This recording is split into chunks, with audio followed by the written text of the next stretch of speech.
The EP Podcast.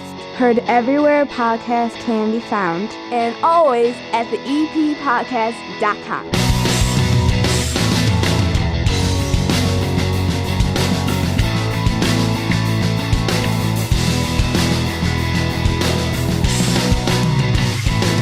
You're in the EP Podcast here in Evergreen Park. My name is Chris Lanuti. Hannah joining me via the Podbean Live app. Remember, we're live on Wednesday evenings at 7 p.m. and also on Friday afternoons at 4 p.m. You want to jump in on that app, go to the eppodcast.com. You'll get prompted if you have a device that you're using that uses apps, or just go to the App Store on whatever device you prefer. Two big guests on the show today. Mayor James Sexton will be joining us in just a little bit to talk about what May is going to look like around Evergreen Park. And I'm going to ask some questions about what's going on and what might be opening up sooner or later and how we're going to handle all of this as everything's been extended through May. And then we're going to talk to Amy Kazin. She's been down here before with the Unaccompanied Minors, the Madrigal Choir. She's over at Evergreen Park Community High School. They're doing a big event Tuesday here in Evergreen Park.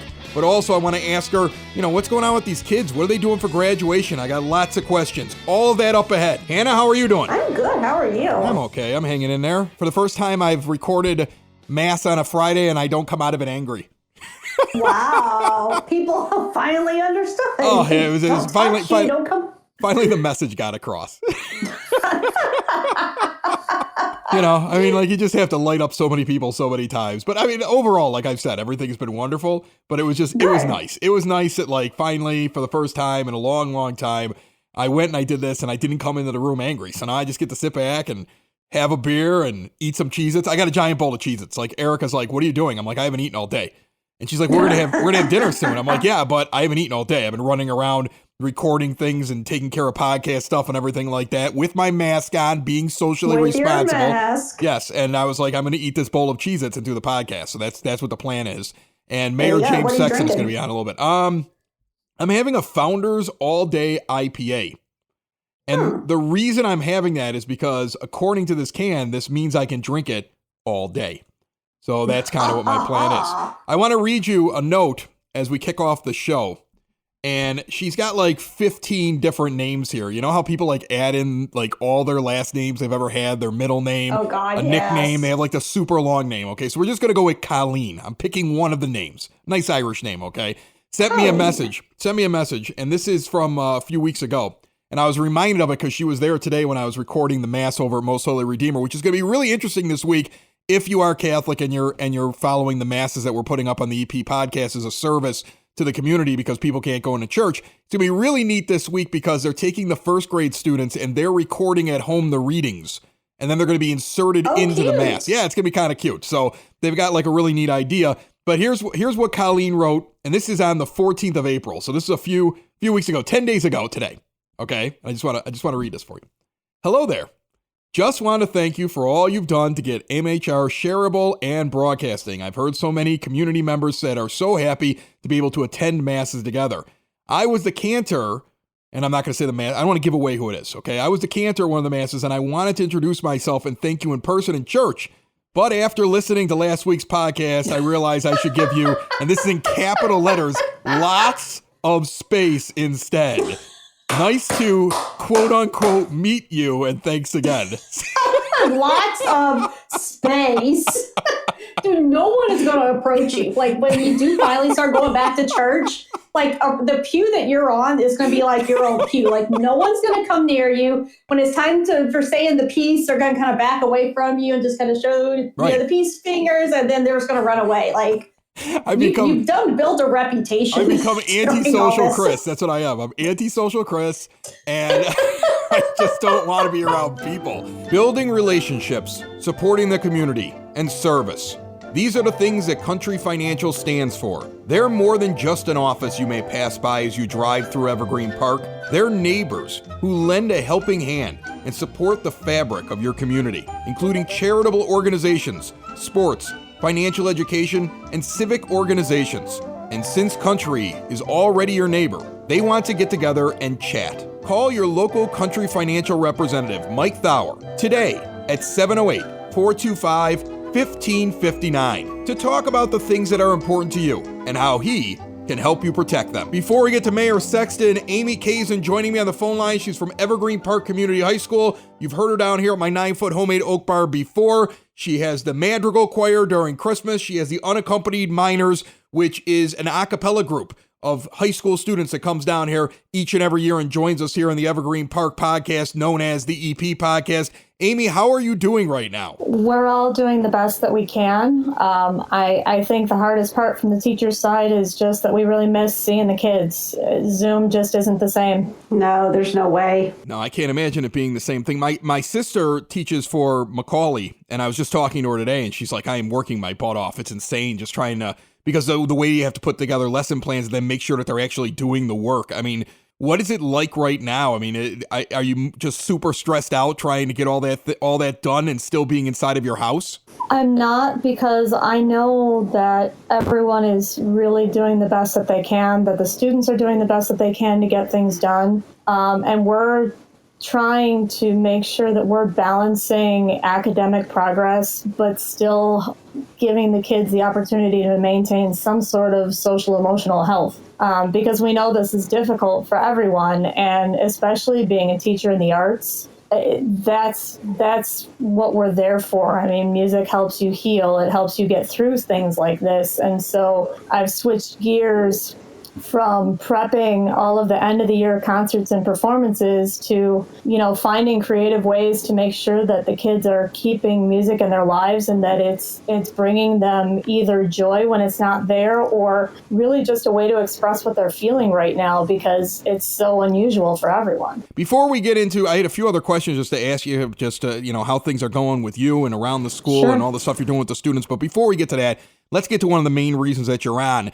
Evergreen Park High School is doing a food drive for the Evergreen Food Bank. Okay, so when is this? What's the deal? What can people do? And obviously, how do you pull off this in the safest way possible? Because you can see it getting crazy real quick. Traditionally, our student government, which is sponsored by Mr. English, who's one of our math teachers at the school, traditionally every spring, student government sponsors a food drive to benefit the village pantry. And it's set up as a class competition. So kids turn in non-perishable food, and then we count how many items per the freshman class, sophomores, juniors, and seniors. And whichever class brings in the most food is given a donation toward their student government account or their class account, which is either used for a way to celebrate the seniors, which obviously will be unique and creative. We don't know exactly what that's going to look like yet this year. Or for the freshmen, sophomores, and juniors, that money can go toward their float decorating and things that they do for homecoming. And so this year, with the need being so great, with so many people out of work, we definitely didn't want to cancel just because we're not in the building. And so we're going to do a drive-through drop-off at the high school on the 99th Street side on that the north parking lot. Okay. On Tuesday, April 28th, between 1 and 3 p.m., taking non-perishable food. And none of the students will be working. It'll be staff members working. It'll be myself and Mr. English, and Mr. Sanderson, our principal, will be there, as well as a couple other folks that are helping to take the donation. Obviously, we will make sure that, we are masked and gloved, and we expect that no one gets out of the car. We'll simply take the donations from folks that are in the car as they drive by. They'll tell us which class that they'd like to allocate their donation to. And if they don't give us a specific one, then we'll just give it to whichever class has the least so far, so that we can try and keep the integrity of the competition and, keep that part of the tradition alive. But we're really excited about the opportunity to be able to help the Village Pantry again, because the need is so much greater this year than it is normally. I go and I film the Catholic Mass over at Most Holy Redeemer. So every week I see Mark Phelan. Now, he's a deacon over at that church, but he's also a board member for the Evergreen Park. He's on the village board, and he works over at that food pantry. So I ask him constantly, like, how's it going? Because all he's really doing right now is whatever he needs to do board-wise, and he goes and does the mass once a week, and otherwise he's over there. And he told me it's crazy. He's like, the amount of people that are showing up And we had to come up with a system where they just pull up, they pop the trunk, we put the food in the back, we just pack things up in advance. We're all wearing the mask and the gloves. But he's like, it's incredible the amount of people that we have pulling up to that pantry. And I asked him, I'm like, are you in trouble? He's no. The amazing thing is that people keep having fundraisers and dropping things off. Like, people in the community knew that we would have this run. And we're really fortunate here in Evergreen. So the things that you're doing, what you guys came up with, it's funny because they haven't had to go out and straight out ask for it, but I know they need it. And it just seems like every time they start to run low, they tell me something big happens. And now Evergreen Park High School is jumping in. And it's a great thing you guys are doing. I'm glad to be a part of it. I know that I had seen our social media folks actually put out a post a few days ago about 3 of our senior boys, Kevin O'Toole, Matt Miglieri, and CJ Compare, who have actually been over there working and volunteering and helping them sort the food and get it ready for distribution too. So I've been hearing all of the same things that you have, and I'm really glad that we'll have the opportunity to help out in this way. Hope that we'll see folks drive through.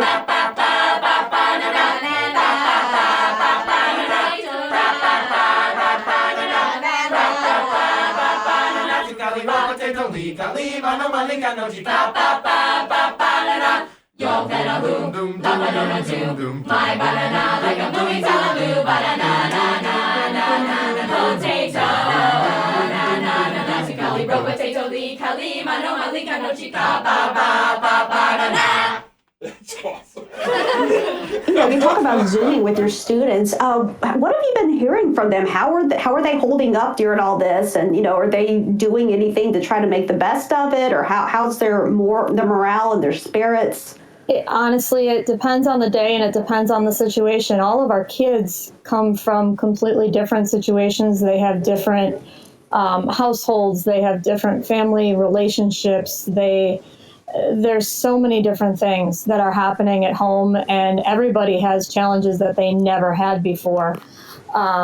So it depends on the student, and it depends on the day, quite frankly. I purposely set up not even a class content type Zoom, but I'll set up just a chat window for them to be able to talk to each other a couple of times a week. Because again, with what I do, choir and band and things like that are very, very social activities. Yeah. And so when you take that out of the building, now not only are they not making music with one another, but they're not necessarily having the opportunity to interact with people who might not be their closest friends, but feel like part of a second family because they performed with one another. And so I've regularly had kids that have come in just to be able to talk to each other. And I start my post every day in Google Classroom. I say, here, share good news with me. Give me something good that's happened in the last 24 hours for you, even if that was the sun was shining for 10 minutes before it started raining, or, I tried a new recipe, or, I cleaned out my closet. I mean, it's amazing, just the little things that kids are telling me, but it means that they're finding a silver lining somewhere, and so I think that's one of the hardest things, Amy. It really is. It really is. Even just on a personal level, there's days that it's easy to do, and there's days that it's really, really challenging. But, my own family and my second family that I have, and my students and the folks at the school is what keeps me going. And I know that, what I do is important. And I know that, I care about these kids a whole lot. And when I don't hear from them over a period of time, I know that you hear stories about teachers who are hounding kids because they're not getting assignments in, not from our school, but I see things on social media all the time, about teachers who are hounding kids about, telling them they're going to fail if they don't do their stuff, whatever. When I don't hear from kids, I get worried. Yeah. Because I worry that something happened in their household. I've heard about students who have had parents that were sick and they didn't know if it was the virus or not. I've got kids that are trying to change homes in this whole mess. Kids who are taking care of younger siblings or younger extended family members because the adults in the house have to work from home now. There's so many different things. And so that's what keeps me going every day, is just being able to check in with them, make sure they're okay, give them something that maybe will help them make lemonade out of the really rotten lemons that we're all dealing with right now. The one thing that I keep thinking of is, look, it's on a smaller level, but I have an 8th grade girl. Okay. My daughter, she's my oldest.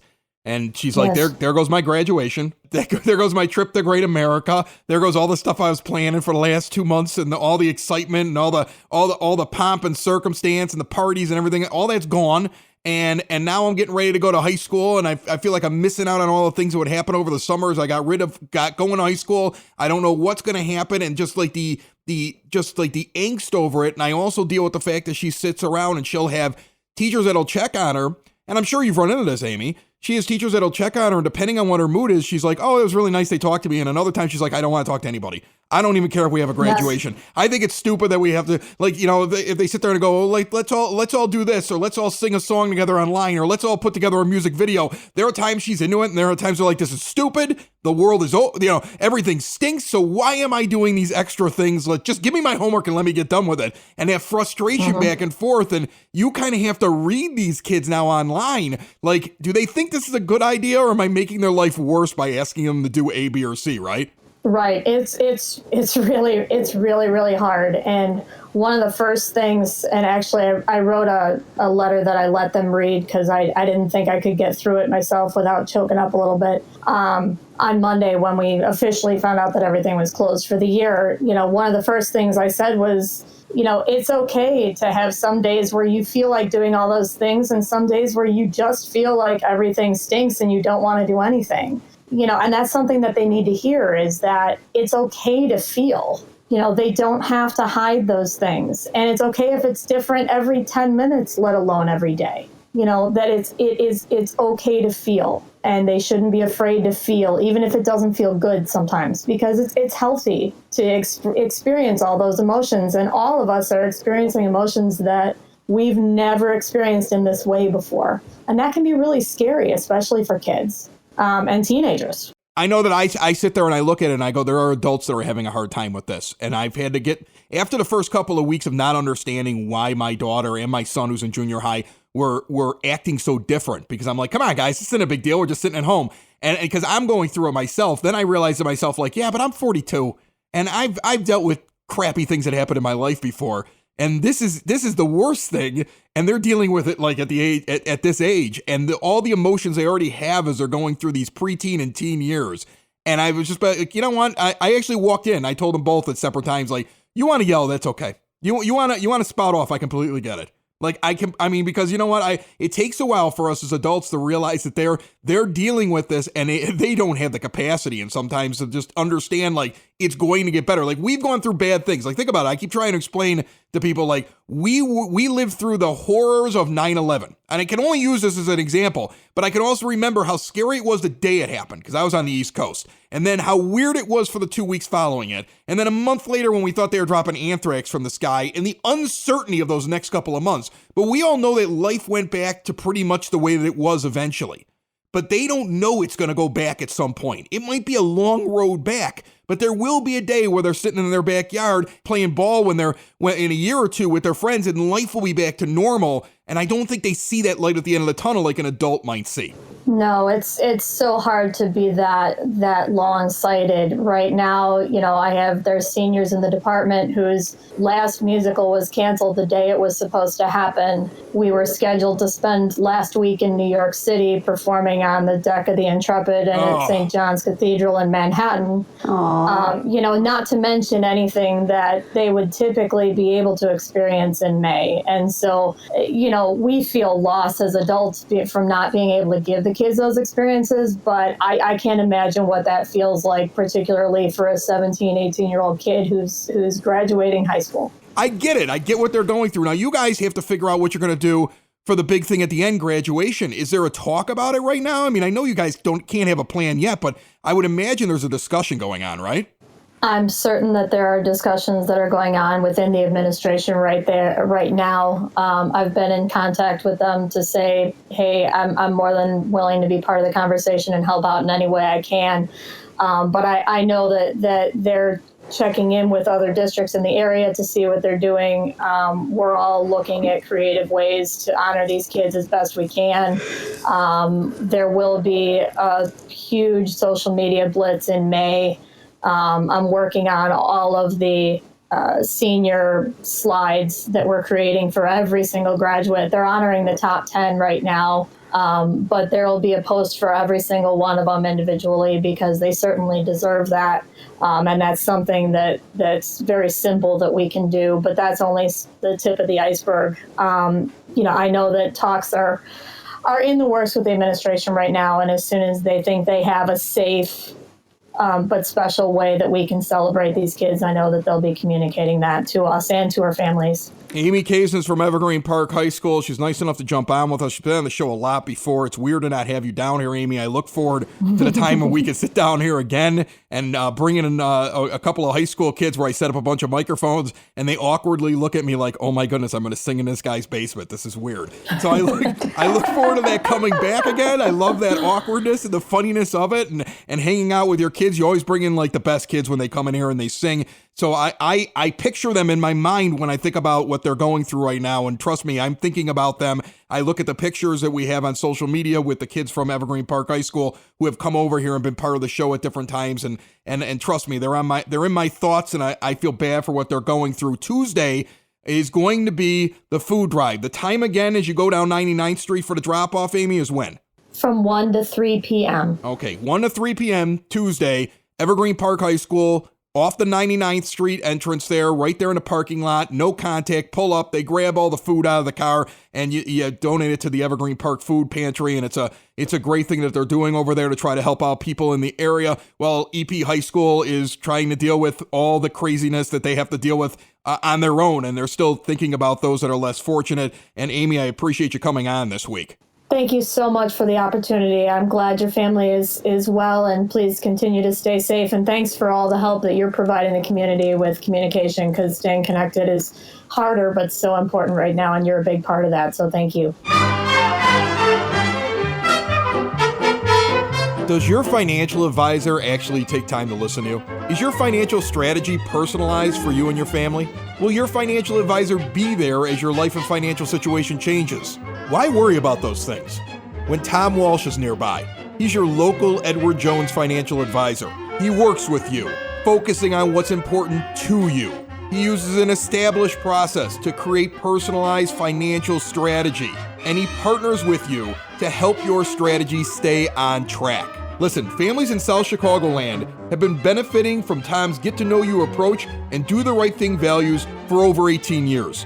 Contact my close personal friend and also a fellow Brother Rice alumni, Tom Walsh. He's your local Edward Jones advisor, located in Mount Greenwood, right outside of the EP at 111th and Kedzie. Member SIPC. Joining me by phone right now, a special treat. Mayor James Sexton jumps back on the EP podcast. Mr. Mayor, how you holding up? Everything's well, thank you.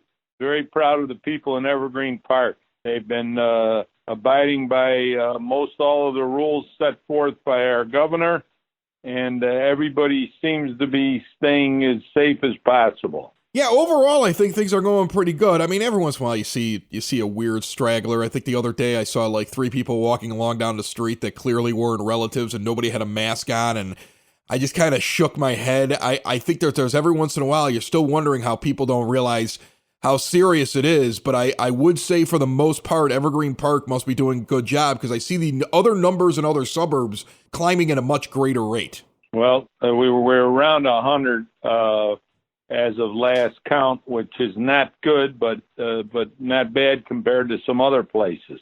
No, definitely not. So now the governor's talking about the idea that, or well, not really an idea. They're saying that we all need to start wearing masks when we're out in public on the 1st of May. And so I think it's just to give everybody enough time instead of just saying do it right now, get it on the 1st of May. And I'm of the opinion that, unfortunately, it feels like long term, as everything opens up, we're trying to get people used to the idea that we're going to be wearing masks a lot until something comes along that really can knock this thing out, whether it's a cure or it's a vaccine. So, I've seen drastic measures taken in different places around the country. I try to avoid the news now as much as possible because every time I turn on one of these news sites, I'm just shocked and in awe, and it gets you all frustrated sitting in your house. I could tell from your letter, though, it doesn't seem like Evergreen Park intends to take drastic measures. It's more of a trust between government and the people inside of Evergreen Park. Like, hey, we want you to wear the mask, but I don't know. You're not planning on having like the police circling the neighborhood or anything like that, making sure about this. No, everybody's been going along with the program very well so far, so I don't expect we're going to be locking people up. If you lock somebody up and put them in the cell over here, then they're going to bring something else. Yeah, exactly. I thought we were supposed to be distancing. Right. A lot of things don't make sense. I go by 7-Eleven on 95th, and it's flooded with people buying lottery tickets. I didn't think we were supposed to be near each other, but we're getting along with it. And this mask thing, Chris, may work to my benefit, if you know what I mean. Yeah, you'll be hidden more. Less people walking up telling you about something they've been waiting to talk to you about, right? They won't have to look at me either. We've been doing a lot of walking, and people are crossing the street from the sidewalk we're on. I thought it was me. No, I actually play it like it's a game. I'll go out for a walk. I'll have like one of my kids with me, and I'll be like, the name of the game is avoiding people. And it's almost like you're playing, especially if you end up I haven't been inside of a store now for a while. I keep ordering things online, or there's a lot of places here in Evergreen that'll do delivery, and you can pull up, let's say, to the CVS, and you can like order a lot of essentials without having to get out of your car. There's a lot of little tricks to kind of stay out of the actual shop. But when I do go into one, I feel like I'm playing Pac-Man. Like you're just trying to move your way down the aisle without having to run into anybody. It's the same way when you're out for a walk outside. I'll give Benny's a plug. They're delivering now. Are they delivering now? That was something I've been waiting for. Okay, I'm excited about that. We had an ordinance against it for quite some time, obviously, so kids underage weren't ordering things and getting deliveries, but they're such a well-run company. We've given them and a couple other places of food stores the option to deliver. Another one I want to bring up to you is that how you handled the issue over at the Walmart. You could tell that you made an impact with them. I read today now they're actually even going to one-way aisles in the Evergreen Walmart.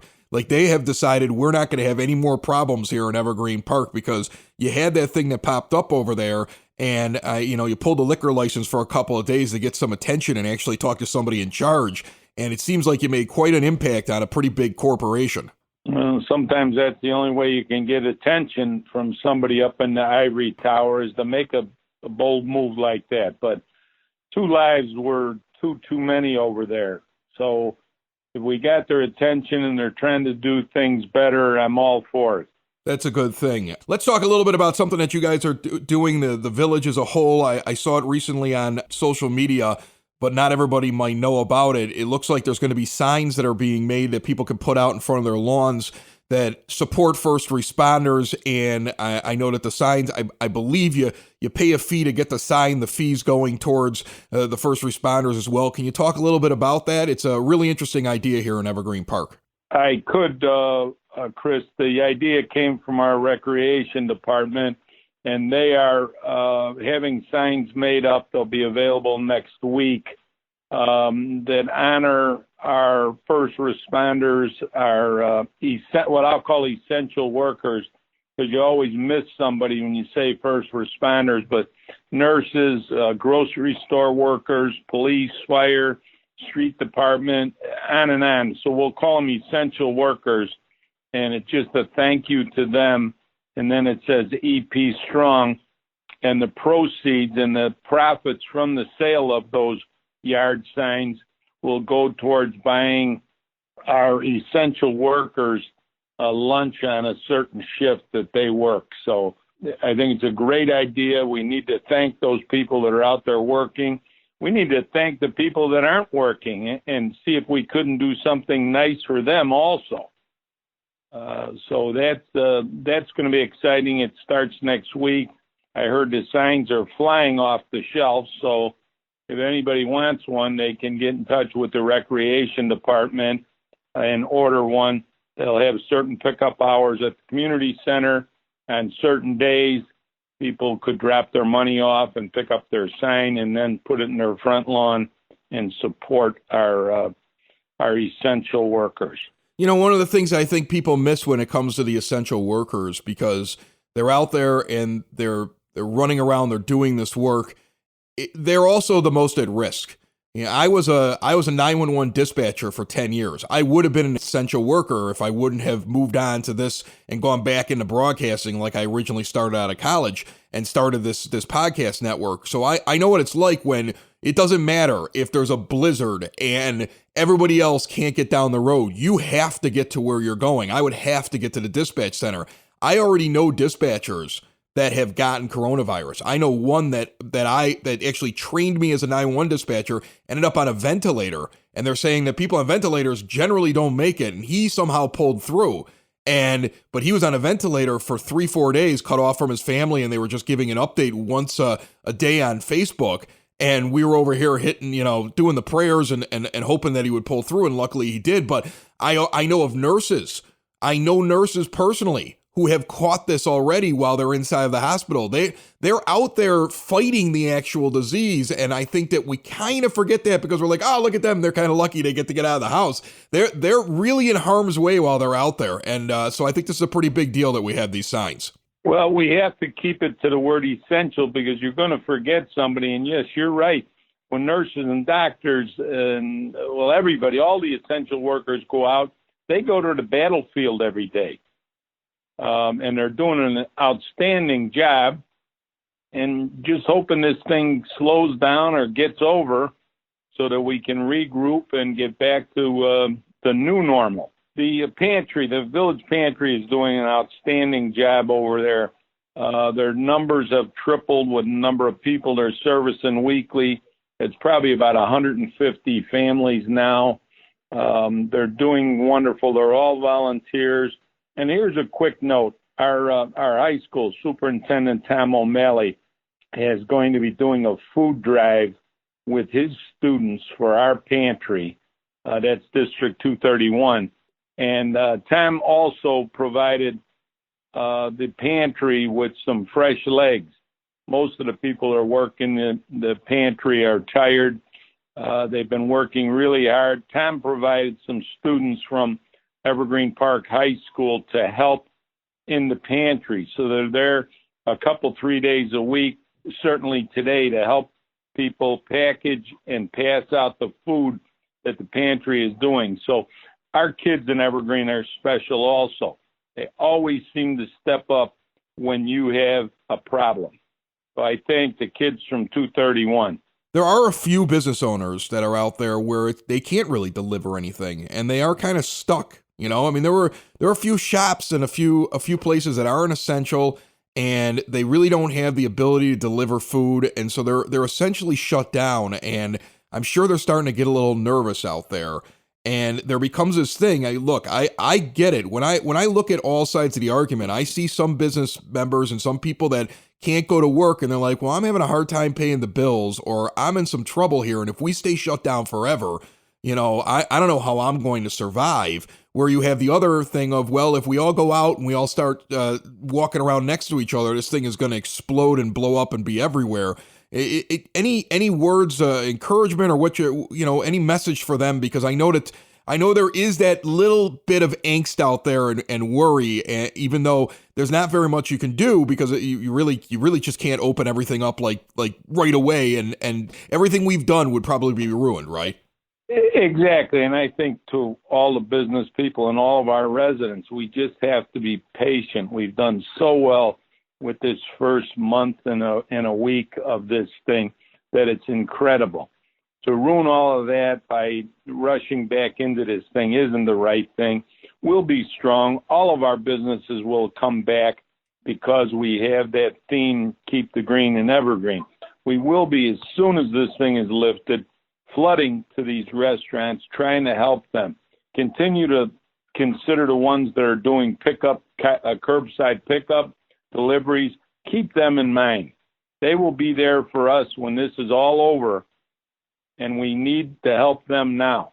That's Mayor James Sexton. Mr. Mayor, it is a pleasure every time that you jump on. I was excited that you wanted to talk today, and the letters when you send them out are helpful. When you send out an email every week you've been sending out something with, this is what's going on and a little bit of words of encouragement. You might not realize it, but it's pretty helpful. I think people are excited when they hear from it, because one of the hardest things is we're trying to separate ourselves from each other, but then we're not, as a species, we're not the kind of people that generally just want to be alone. And that's one of the reasons why the EP podcast has gone live 2 days a week, so you get it 3 times a week instead of 1, just to try to make sure that people can still talk back and forth with each other and hear what's going on in their area, because we're not walking around and having all these conversations. But I think it's a big deal that you're sending that out, and I really appreciate you jumping on, and I'm excited. I'm going to go get my sign this week, and thank you very much, sir. Thank you, Chris. Another show isn't wrapped up. Another show's in the books. Another show isn't wrapped up. And then by the looks, it's gonna be a good one. And we'll see you next week. And the nude is basement. And the nude is basement. Another show is wrapped up. Another show is wrapped up. Another show is wrapped up. And it's in the books. Another show is wrapped up. Another show is wrapped up. And by the looks, it's gonna be a good one. Nudie's Basement. Broadcast Basement. The Nudie's Basement. The Broad Basement. Slancha. The EP Podcast. Heard everywhere podcasts can be found, and always at the eppodcast.com. Yeah, I'm gonna take my horse to the old town road. I'm gonna ride till I can't no more. I'm gonna take my horse to the old town road. I'm gonna ride till I can't no more. I got my horses in the bag. Horse tack is attacked. Hat is matty black. Got the boots that black to match. Riding on a horse, you can whip your Porsche. I've been in the valley, you ain't been off that porch. Now can't nobody tell me nothing. Can't tell me nothing. Can't nobody tell me nothing. Can't tell me nothing. Riding on my tractor, leaning on my bladder, cheated on my baby. You can go and ask her. My life is a movie, bull riding and booby, cowboy hat from Gucci, Wrangler on my booty. Can't nobody tell me nothing. Can't tell me nothing. Can't nobody tell me nothing. Can't tell me nothing. I'm gonna take my horse to the old town road. I'm gonna ride till I get no more. I'm gonna take my horse to the old town road. I'm gonna ride till I can't no more. Ride till I can't no more. Can't nobody tell me nothing. Ride till I can't no more. Can't nobody tell me nothing. Ride till I can't no more.